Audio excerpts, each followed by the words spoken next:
Welcome back to my channel. ఈరోజు recipe తోటకూర పునుగులు. మీలో ఎంతమందికి తోటకూర పునుగులు ఇష్టమో చెప్పండి. ఎందుకంటే చాలా రేర్ రెసిపీ ఇది యాక్చువల్గా, కానీ టేస్ట్ మాత్రం సూపర్ హైలైట్. పిల్లలకి టేస్ట్తో పాటు హెల్త్ కూడా మళ్ళీ మళ్ళీ కావాలని అడుగుతారు. ఇడ్లీ పిండిలో 1 టేబుల్ స్పూన్ జీలకర్ర వేసి, ఒక 2 సన్నగా కట్ చేసుకున్న ఆనియన్స్, ఒక 4-5 సన్నగా కట్ చేసి పెట్టుకున్న పచ్చిమిర్చీలు, కరివేపాకు, సాల్ట్, ఒక 2 to 3 టేబుల్ స్పూన్స్ వరకు మైదా పిండి వేసి బాగా కలుపుకోవాలి.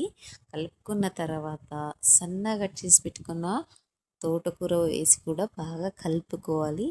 ఇలా కలుపుకున్న ఈ ఈ పిండిని మనం చిన్న సైజు పునుగుల్లా కాకుండా కొంచెం పెద్ద సైజు పునుగుల్లాగా, అంటే మైసూర్ బోండా అంత సైజులో వేసుకున్నాం అనుకోండి, టేస్ట్ ఇంకా హైలైట్ ఉంటుంది. చిన్నగా వేసుకుంటే ఏమవుద్దంటే క్రిస్పీగా అవుద్ది, స్మూత్నెస్ మిడిల్ పార్ట్ అనేది మనం మిస్ అవుతాం. సో ఈ టిప్ ఫాలో అవ్వండి, చాలా బాగుంటుంది.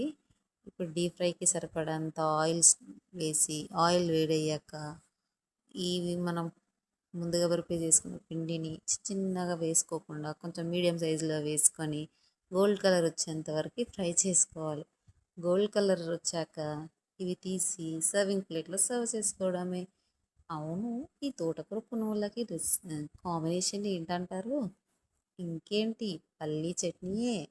సూపర్ హైలైట్ కాంబినేషన్ పల్లీ చట్నీ. నా వీడియో మీకు నచ్చితే లైక్ చేయండి.